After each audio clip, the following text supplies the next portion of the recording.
The night had fallen heavy over the prairie, pressing down like a thick woolen blanket.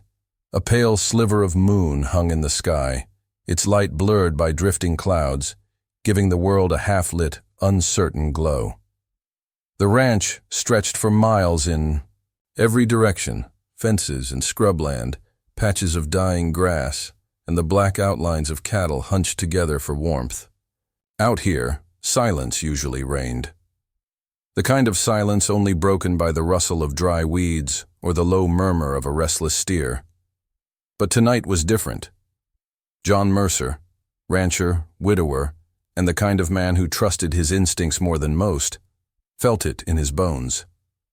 He'd saddled his mare long after sundown, claiming he couldn't sleep, but the truth was darker. Something gnawed at him, something that made the skin on the back of his neck prickle. It wasn't the weather. The air was still, neither hot nor cold, though it carried the dry dust of a season without rain. It wasn't the livestock either. They were calm, their movements steady, nothing like the frenzy they displayed when coyotes prowled too close. No, this unease was stranger. It clung to him, followed him, as if the land itself was holding its breath. His lantern swung at his side, the flame inside flickering with every step of the mare. The glow revealed only fragments of the world. A fence post, the curve of a trough, the glint of water pooled at the edge of the well. Shadows stretched long, twisting into shapes that seemed almost alive. John told himself it was nothing. Nights out here could play tricks on a man's mind. The loneliness, the vastness. It had driven sturdier men than him into madness. Still, he tightened his grip on the rifle slung across his lap, because in his experience, that kind of gut-deep dread was rarely baseless. Then he heard it. At first, it was so faint, he thought it might be the wind. A soft sound, rising and falling, barely more than a breath. He slowed the mare, cocked his head, and listened harder. There it was again. A whisper. Not the rustle of grass. Not the call of an animal. Words. Human words, carried weakly across the still air. His pulse quickened. He reined the mare toward the sound, every nerve in his body on edge. The lantern's light bobbed ahead of him, cutting through patches of darkness but never quite banishing it. As he approached the old well house, the sound grew clearer. A woman's voice. Soft, trembling. John slid off the saddle, boots crunching. Against dry earth. The mare snorted uneasily, ears flicking, but she didn't bolt. That unsettled him even more. Animals sensed danger faster than people. If she wasn't panicking, then what exactly was he walking into? He raised the lantern, the golden light spilling over the weathered boards of the well house. The structure had been abandoned for years, little more than a leaning shack with half its roof caved in. No one had reason to come here, not even trespassers. And yet, the whisper came again. Clearer now, as though the speaker was just inside. Please, please. John froze. His heart thudded hard enough he could feel it in his throat. A woman's voice, begging. Out here, miles from the nearest town, in a building no one should have been near in years. It didn't make sense. His fingers brushed the handle of his rifle, but he didn't raise it. Not yet. Slowly, cautiously, he stepped closer, lantern held high. The light spilled into the cracked doorway, illuminating only dust and broken boards. Still, the voice persisted. Please, let me go. John Mercer, hardened by years of isolation and hard work, felt a chill run through him, deeper than any winter wind. Something was in there. Someone. And though every instinct screamed at him to turn back, he knew he couldn't. Because whatever it was waiting. John lingered in the doorway of the well house, lantern lifted, breath shallow. The smell of dust and rot drifted out at him, mixed with something faintly metallic. His mare pawed the ground behind him, huffing uneasily. She didn't want to be near this place, Neither did he. But that voice, please, it came again, barely audible, a tremor in the dark. This time there was no mistaking it. Human, female, desperate. John ducked inside, the low roof forcing him to stoop.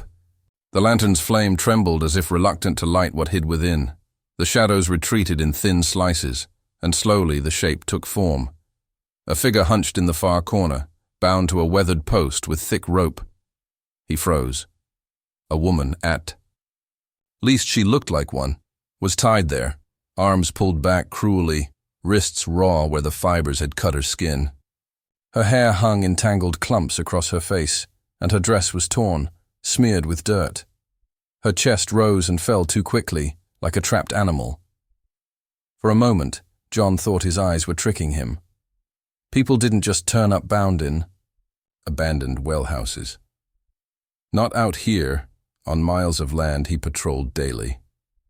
But the longer he stared, the more real she became. The ropes were real. The bruises were real.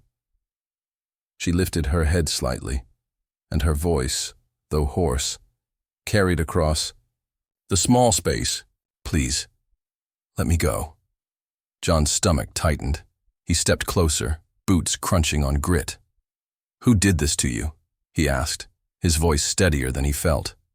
Her lips trembled. They'll come back. I don't have much time. Please. He crouched down, bringing the lantern closer. Her eyes flicked up through the veil of her hair, wide eyes. Too wide, it seemed at first glance, though maybe it was just the lantern's reflection making them shine strangely. He couldn't tell. Her voice broke. You have to untie me before he returns. He. That word hung in the air like a weight. John's instincts screamed caution. His land was lonely but not lawless. Trouble rarely came this deep into the prairie. And yet here was a woman claiming she'd been bound and left, speaking of someone coming back. Whoever had done this could still be nearby, watching, waiting. He raised the lantern higher, scanning the corners of the shack. Nothing but collapsed boards, cobwebs, and dust. No one else. Just her. Still, his gut twisted. How'd you get here? He pressed. Her breathing quickened. Please, I can't. Just cut the rope. Please. Her words grew frantic, every syllable breaking with urgency. John shifted his weight. His hand brushed the handle of the knife on his belt, but he didn't draw it yet. He studied her again. In the flicker of the lantern, her skin looked pale, too pale, like candle wax. And her wrists, though raw from rope burn, didn't bleed as much as he expected. They looked dry. A cold, prickling sensation climbed his spine. Something was wrong here. He narrowed his eyes. Who tied you up? Her voice dropped to a whisper so low he barely heard it. You wouldn't believe. Me! The mare outside snorted loudly, pawing the earth again. John's instincts surged. Animals didn't lie. They knew when the air held danger. The woman strained against the rope suddenly, the fibers creaking under her weight. She leaned forward, hair falling away from her face. In the shifting lantern light, John caught his first clear glimpse of her features. For a heartbeat, she looked like any young woman in distress. Gaunt cheeks, cracked lips, exhaustion carved into her face. But there was something else in her eyes, something he couldn't name. Too intense, too focused, almost expectant. Please, she whispered, louder now. Let me go. John's breath caught. His fingers brushed the handle of his knife. Again. Part of him screamed to help her, to cut the ropes. Another part, deeper and older, told him to leave her bound and walk away. But his lantern flame sputtered just then, flickering violently though there was no draft. And in that brief dimming, he could have sworn he saw her lips curl into the faintest trace of a smile. The woman tugged at the ropes again, the fibers grinding against the wood. Her voice broke into sobs, raw and ragged. You don't understand, she said, her words tumbling over one another. He'll be back soon. He always comes back. If you leave me here, I'll die. Please. Please don't let him find me like this. John stood rooted in place. His lantern cast her shadow long against the leaning boards, a frail figure trembling in the half-light. And yet, for all her desperation, there was something too precise in her words, too careful, as if every sentence was chosen to strike at his conscience. His jaw tightened. "Who's coming back?" he asked. She flinched at the question. Her eyes darted toward the open doorway, where the night yawned black and endless. Then she lowered her gaze, voice cracking. "He made me promise not to say his name. If I speak it, he'll hear. He always hears." John felt the prickling climb his neck again. The night outside was still, but the mare shifted uneasily, hooves scraping dirt. He had lived long enough to recognize fear when he saw it. But this was something stranger. Fear mixed with something else. A secret. "Look," John said, his voice firm. "You'll have to give me more than that. I don't cut ropes for ghosts and stories. Tell me who tied you up." Her breath came in quick. Gasps. She twisted, wrists bleeding now from her struggle, though the blood looked too dark, almost black in the lantern light. "Please," she whispered. "You have no idea what he'll do if he finds me free. He'll kill us both." John's grip on the knife at his belt tightened. The words should have spurred him to act. Untie her. Get her out. Flee while they could. But instead they made him hesitate. They rang too much like a warning and a threat wrapped in one. "Why here?" he pressed. "Why the well house? There's 100 empty barns between here and the county line. Why this place?" Her head jerked up, and for the first time her eyes locked onto his fully. They gleamed wetly, catching the lantern light. "Because it holds him back." She whispered, voice hoarse. "The rope, the post, the wood. It's the only thing keeping him from me. Don't you see? If I stay tied, he can't take me again." "If I'm free..." She cut herself off, trembling violently, lips pressed tight. John's breath caught. A dozen questions knotted in his throat, but the silence that followed pressed heavy, suffocating. Her body shook with sobs, though her eyes, those strange, wide eyes, never left his face. "You're my only chance," she pleaded. "Don't let me die here, please. I'll do anything. Just cut the rope." The raw desperation in her tone clawed at him. He'd heard cattle bawl before slaughter. He'd heard men scream in pain. But this sounded different. Personal. Like she knew exactly how to make him falter. And she was succeeding. John's hand hovered at his belt. The knife was there, ready. All it would take was a few seconds, a couple of cuts, and she'd be free. The decent thing to do. The right thing. But still, his gut clenched. The mare outside stomped suddenly, neighing low and sharp. It wasn't the restless sound of an animal. Bored, it was a warning, a sound she made only when something unnatural pressed too close. John's eyes flicked to the doorway, then back to the woman. She leaned forward as far as the ropes would allow, hair falling away from her gaunt face. "Please," she whispered, softer now, almost tender. "I'll never ask you for anything else. Just let me go." Her voice was honey and knives all at once, sweet and cutting, leaving him suspended in a terrible choice. And as the lantern flame flickered low again, John could swear, for the briefest instant, that her lips curled, just barely, into the shape of a smile. John Mercer had lived on this land for nearly 30 years. 30 years of long days, harder nights, and the kind of silence that carved a man into someone who didn't waste words or second-guess instincts. He knew the sound of a rattler in the grass before it struck. He knew the difference between the cry of a coyote and the cry of a man lost in the dark. And right now, every instinct screamed that what sat bound before him was wrong. The woman sobbed, her shoulders trembling, ropes cutting deeper with every useless tug. She looked like a victim, weak, helpless, desperate. But John had seen enough coyotes wear sheep's wool to know looks didn't mean a thing. The lantern flickered again, shadows jerking across the warped walls. The mare outside whinnied sharply, her reins snapping against the post as she jerked her head. John turned his ear to the night. No footsteps, no riders, just the quiet of the prairie stretched wide and empty. But the quiet wasn't comforting anymore.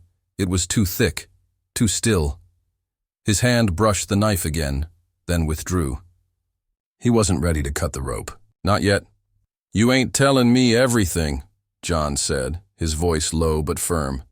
"You sit here, tied up in my well house, talking about some man who's coming back, but you won't say who, won't say how, and you expect me to just take your word and set you loose?" The woman's head jerked up, eyes wide. "I can't tell you. If I speak it, he'll know." "He always knows." "That's so," John muttered, narrowing his eyes.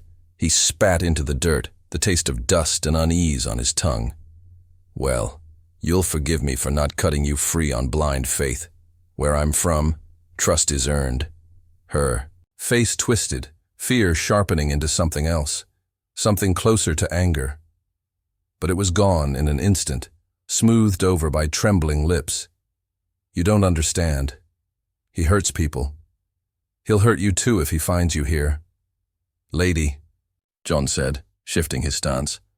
"I've had men try to hurt me before. Didn't end well for them." The words sounded confident, but the weight in his chest betrayed him. There was something about her tone, less like a warning, more like a prophecy. She sagged against the post, shoulders slumping. Her voice softened, almost breaking.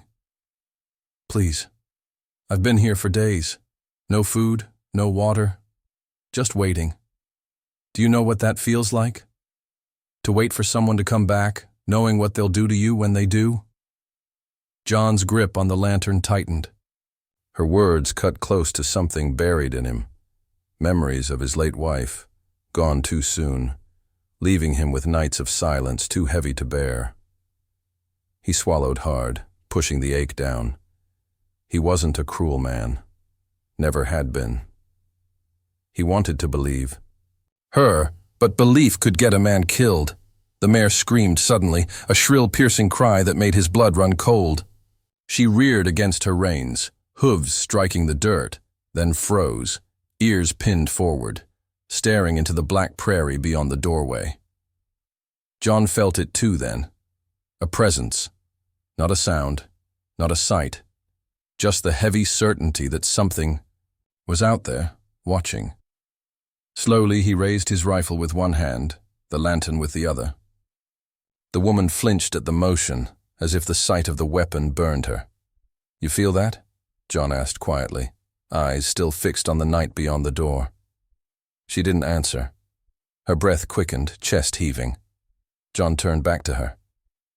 Her face was pale, but her lips, chapped, cracked, twitched at the corners, almost like she was trying not to smile.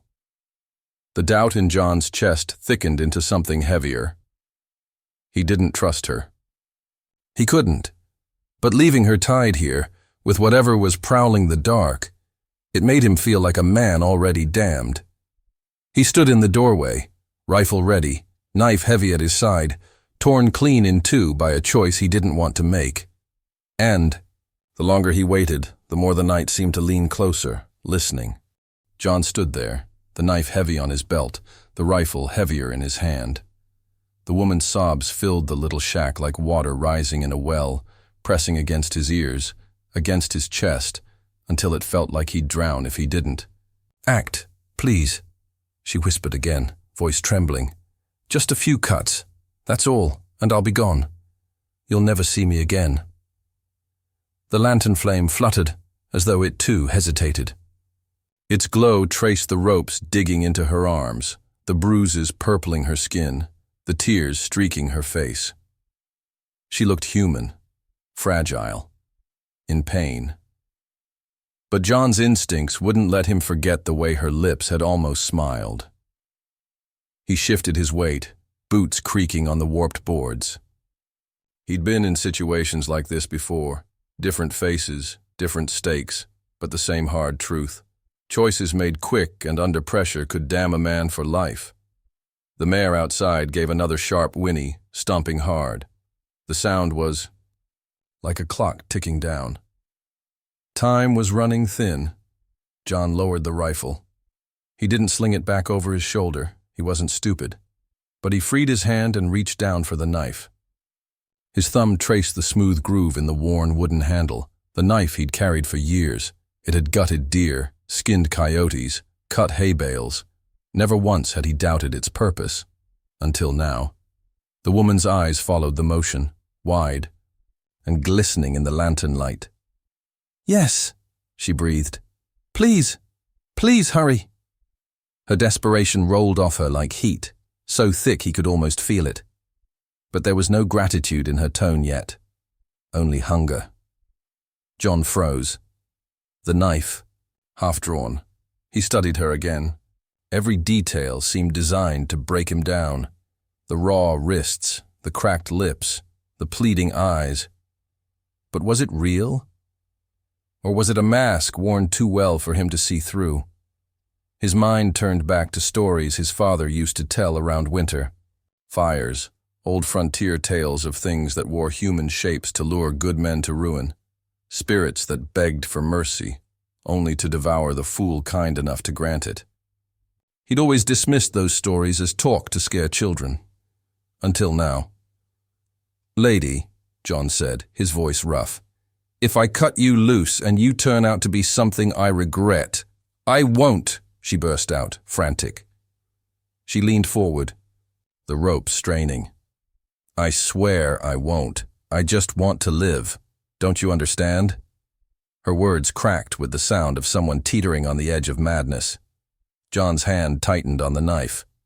His heart hammered. He wasn't a man who prayed often, not since burying his wife, but he found himself whispering one now, in the back of his mind, as though someone or something might be listening. The mare screamed again. This time it wasn't fear. It was terror. John snapped his head toward the doorway, lantern swinging. The prairie beyond was still a black sea. No movement, no form. Yet the night seemed thicker, heavier, like it was crowding closer. When he turned back, the woman was watching. Him, lips parted, breathing fast. Her eyes glimmered in the lantern light, too bright, like shards of glass catching fire. The knife trembled in his grip. His gut told him to leave her bound, to walk out, to saddle his mare and ride until the night was far behind. But another, part of him, the part that remembered his wife's gentle voice, the part that still believed in decency, couldn't stand the thought of leaving someone to die tied up in his land. The silence between them stretched thin, taut as a wire. He had to choose. Finally, with a curse whispered under his breath, John drew the knife clean. The woman let out a shuddering breath, almost a laugh, and leaned forward against the ropes. John Mercer stepped toward her, blade glinting in the flickering lantern light, and raised the knife to the knots. The first cut was quick. The knife slid clean through the frayed hemp, and the rope sagged against the woman's arm with a low groan of tension released. She let out a sharp gasp, sucking in air, as if the loosening fibers freed more than just her limbs. Her body shuddered, her head bowing, and for a fleeting second John thought she was simply weak, half dead from thirst and exhaustion. But then came the sound, a low guttural hum, almost too quiet to hear, like the vibration of a taut wire. It rose from her chest, not a moan of relief, but something stranger, something that made the hairs on the back of John's neck stand straight.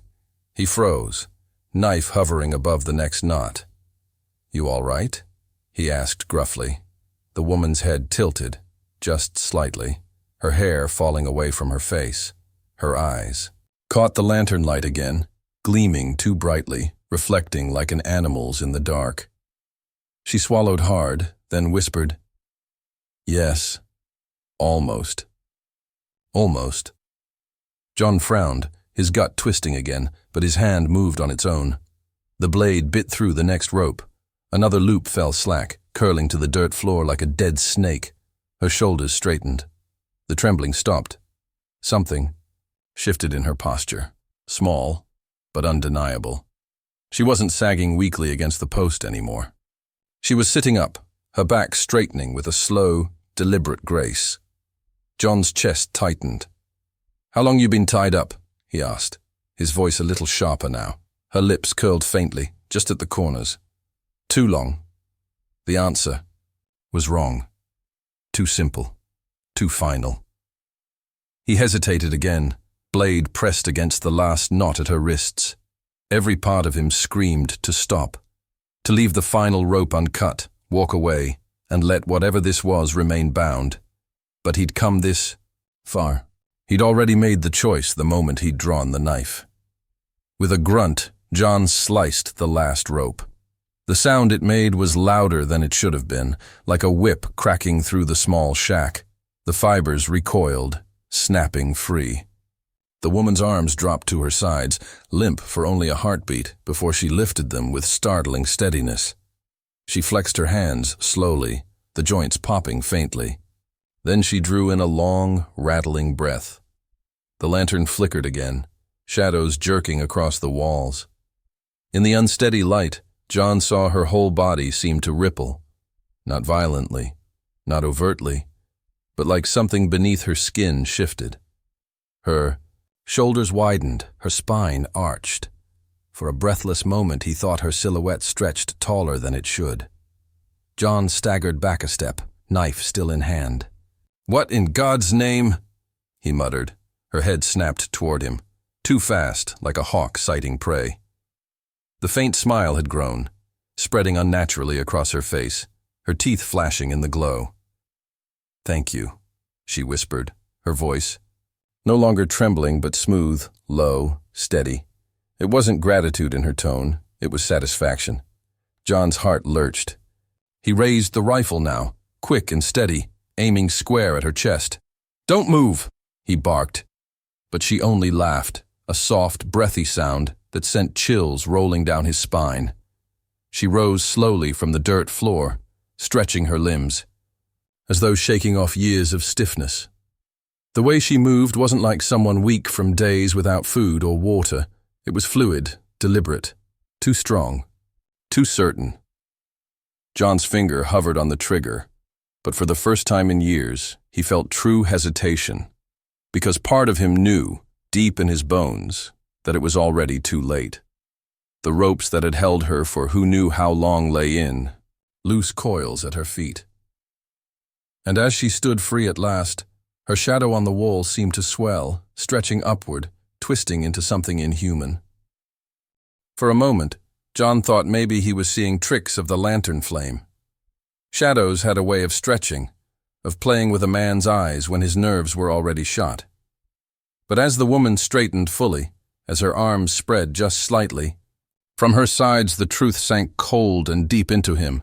This wasn't the light playing games. It was her. Her frame shifted subtly, impossibly. Her shoulders rose, her limbs lengthening as if the bones themselves were uncoiling. The sound came, again that low, vibrating hum, but now it was joined by the faint crack of joints popping in unnatural ways. John's breath hitched. He tightened his grip on the rifle, centering the sights on her chest. But the sight picture wavered, because part of him, even in this horror, didn't want to shoot something that still wore a woman's face. Then she looked at him. Her eyes, what had once been merely wide, strange, shone with an amber gleam, not reflecting the lantern, but burning from within. The pupils stretched thin, vertical, predatory. The kind of eyes that didn't belong to people. A slow grin spread across her lips, and the skin of her cheeks seemed too tight, her jaw pulling wider than it should. Teeth caught the light, sharp, uneven, as though they had been filed down by hunger itself. "Free at last," she whispered. The voice was hers, and not hers, layered, like two voices speaking in unison. John's stomach twisted. "I don't know what the hell you are," he said, his voice low, steady out of sheer stubbornness. "But you ain't walking off my land." Her Laugh answered him, soft at first, then rising. A sound too smooth, too sweet, until it cracked sharp and shrill. The sound clawed at his ears, making his mare outside scream in panic. The boards of the shack seemed to lean inward with the sound, as though the very structure bent toward her. John fired. The rifle's thunder shook the room, the lantern flame, jerking wildly with the recoil. Smoke curled in the air.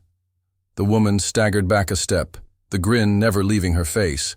Her body jerked where the bullet struck, but instead of blood, a thick, tar-dark liquid seeped out, glistening black under the lantern. She looked down at it, then back at him, her grin stretching wider. "You can't stop what's already begun," she said. John's pulse hammered. He racked another round, firing again. The bullet tore into her shoulder, another spurt of that same black ichor. She swayed, but didn't fall. Instead, she tilted her head, studying him like he was the one caught in a trap. And then the change deepened. Her hands, once bound and human, flexed wide, the fingers stretching longer than they should, nails darkening into hooked talons. Her spine bent, curved, as though wings too small for her frame strained against the flesh of her back. The sound of bone shifting filled the shack, each crack sharp and sickening. John backed toward the doorway, rifle raised, but his boots caught on a loose coil of rope. He stumbled, catching himself with a curse. She stepped forward, slow, deliberate, her bare feet silent against the dirt floor. Her shadow loomed enormous now, filling the shack walls. "Why here?" John demanded, forcing his voice to hold steady. "Why this land?" Her grin vanished. For a moment her face softened, almost sad, almost human. "Because this is where he bound me," she whispered. Then the grin returned, sharper than ever. "But now I am unbound." The lantern sputtered again, flame shrinking low. For an instant, the room plunged nearly black, and in that brief shadow, John thought he saw not a woman at all, but a creature of twisted limbs and burning eyes, crouched and waiting. When the light flared again, she was standing upright once. More, grinning. John Mercer had seen coyotes rip calves apart, had watched a man bleed out after a stampede, but never had he felt this kind of dread. The kind that told him he wasn't just fighting for his life tonight. He was fighting something older, something that had waited a long, long time to be free. The creature, no longer merely a woman in ropes, stood before him, stretching her new freedom like a snake uncoiling after years in a jar. John's rifle felt heavy in his hands, suddenly less like a weapon and more like a relic, useless against whatever this thing was. His heart pounded hard enough that his ribs ached, but beneath the terror, another sensation rose, a gnawing familiarity. He knew this somehow, not the creature itself, but the shape of the story it belonged to. His father's voice came back to him, gravelly and low, spoken by the fire on nights when storms kept them inside. Tales he'd half forgotten, pushed aside as folklore meant to spook children. There are things older than men on this land, Johnny. Things that don't take kindly to being caged. Back then, he'd rolled his eyes, too young to take it seriously. He remembered his father's warning, though, that the prairie wasn't just soil and grass, but memory. That certain places held the weight of bargains, curses, and bindings. The well house. John glanced at the cracked beams, the sagging roof, the way the ropes still lay coiled and frayed in the dirt. His father had once told him about the old well, how no one in town would touch it after it was boarded up. Folks whispered that the well didn't dry up naturally. It was sealed, and not with wood and nails, but with prayers and rope. Rope. Cold realization stabbed through him. The ropes hadn't been to keep her still. They'd been to keep her contained. The creature tilted her head, amber eyes narrowing at him as if sensing the recognition dawning in his mind. She smiled again, but slower this time, almost tender. "You remember," she said. Her voice had grown smooth, confident, laced with something ancient.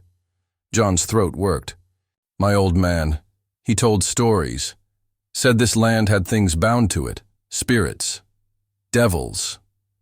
He spat the last word, though it came out weaker than he wanted.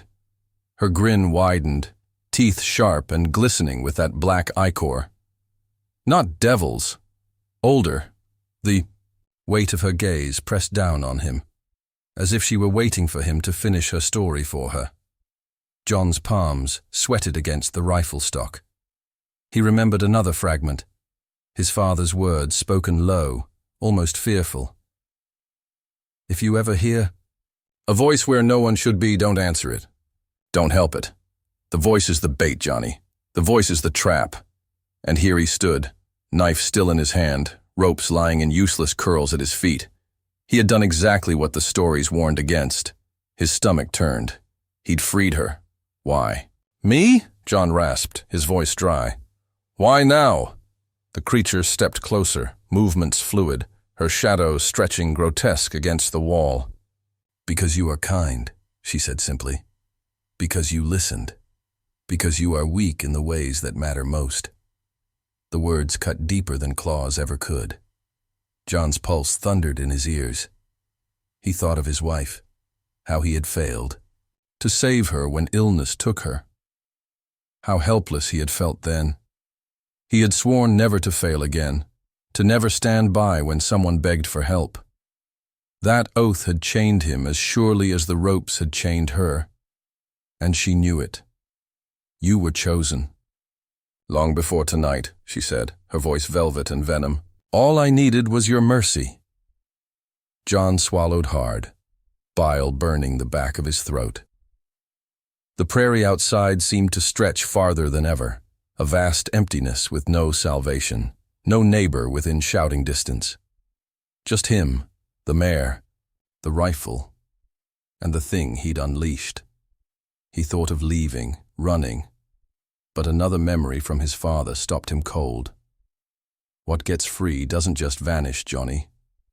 It feeds, it grows, and it always starts close to home. If he fled, the creature wouldn't just disappear into the night.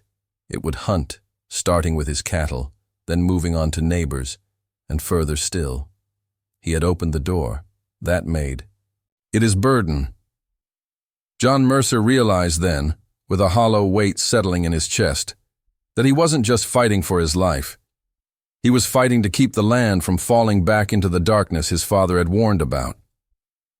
The creature's grin held steady as she stepped closer, her bare feet silent against the dirt floor. John's rifle followed her every movement, barrel steady, though his hands sweated against the stock. His pulse hammered so loud he could barely hear the mare outside, screaming and thrashing against her reins. Stay back, John growled. His voice sounded smaller than he meant it to, swallowed by the shadows crowding the well house. She didn't stop. Her head tilted slightly, as if amused by his warning. You freed me, rancher, she said, her voice sliding low, layered, carrying more weight than her frame should allow.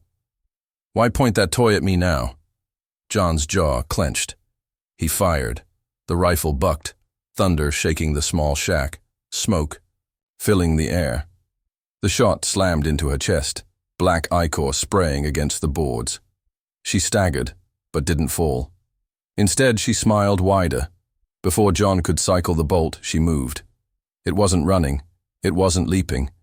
It was a blur, a snapping of motion so fast, the lantern flame seemed to freeze in its arc. One moment she was 10 feet away, the next she was inches from him, her arm lashing out, claws raked across his chest. John felt the sting of fire slash through his shirt, his body flung backward into the doorway. The rifle slipped from his hands, clattering onto the dirt. Pain seared across his ribs, hot and wet, and for the first time in decades, he cried out. The mare shrieked outside, ripping free from her post and bolting into the night. The thunder of her hooves faded fast, leaving only the rasp of John's, ragged breathing and the low hum rising from the creature. She crouched now, talons glinting, her grin wider than any human's could be. You bleed so easily, she whispered. So fragile. John's hand fumbled for his knife, his body screaming with pain as he pulled himself to his knees. He raised the blade, the steel catching the faint glow of the dying lantern. She laughed. Sound like silk tearing. You think that will save you? Don't know, John rasped, blood soaking his shirt. But I'll make you hurt. Her amber eyes flared. She lunged again. John rolled sideways, pain tearing through his chest as he hit the dirt floor. Her claws slammed into the doorway where he'd been a heartbeat before, splintering wood like kindling. He scrambled, hand closing around the rifle in the dust. He swung it up, using the buttstock like a club, slamming it hard into her face. The crack echoed in the small space. She reeled back with a hiss, ichor dripping from her nose, but her grin never faltered. You're stronger than most, she said, licking the black fluid from her lips. That makes you more fun. John spat blood, chest heaving. His vision swam, but the words of his father cut through the haze. If it breaks free, boy, you finish what others started. Don't let it walk this earth. He tightened his grip on the rifle, even as his arms shook. Fun's over, he muttered. She screamed then, a piercing, inhuman shriek that rattled the beams overhead and sent dust raining down. In the flicker of the lantern, her form twisted further, spine arching higher, limbs stretching long and angular, mouth splitting wider, rows of jagged teeth catching the light. The first strike had been hers. But John Mercer wasn't done yet. With a roar that tore his throat raw, he surged forward, rifle raised, meeting her in the center of the shack as predator and prey collided in the dark. The shack shook as John and the creature collided, the lantern swinging wildly from its hook. Its light cast jagged shadows across the walls, making monster and man blur into one writhing form. Her claws ripped at him, tearing cloth, flesh, muscle. John's rifle became less a weapon and more a shield, wood splintering as he jammed it. Between her snapping teeth, she hissed, ichor dripping from her mouth, her strength far greater than her narrow frame suggested.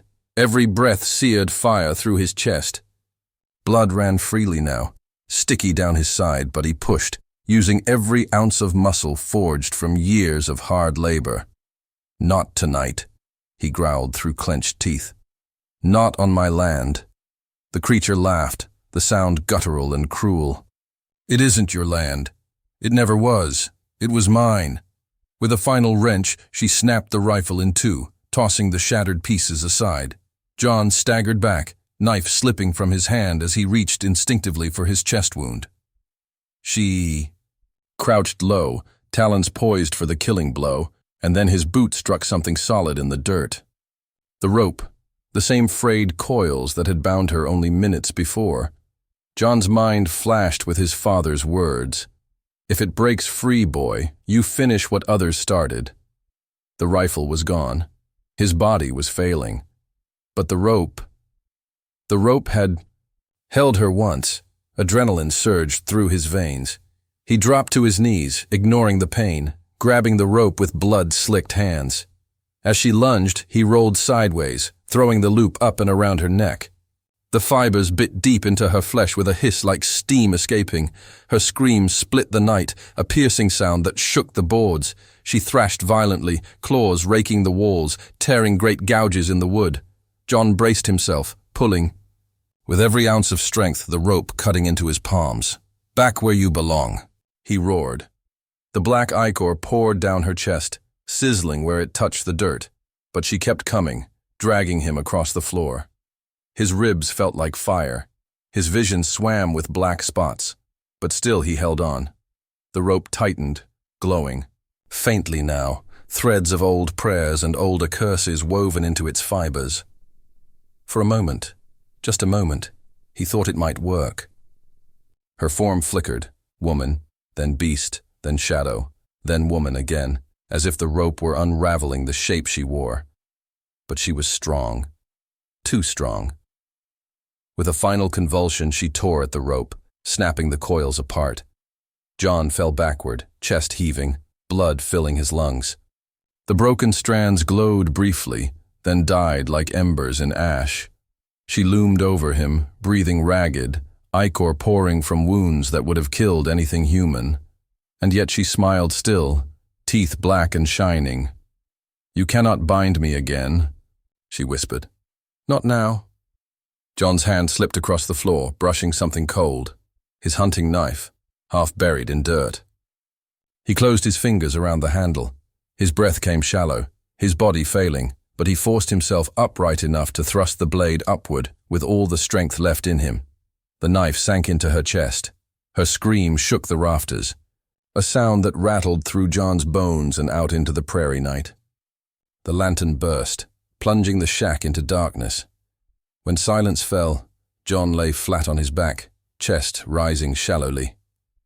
He couldn't see her, couldn't hear her, only the faint rustle of wind through broken boards. He smiled, bloody and weak. "Told you. Not tonight." The stars were bright above him through the ruined roof.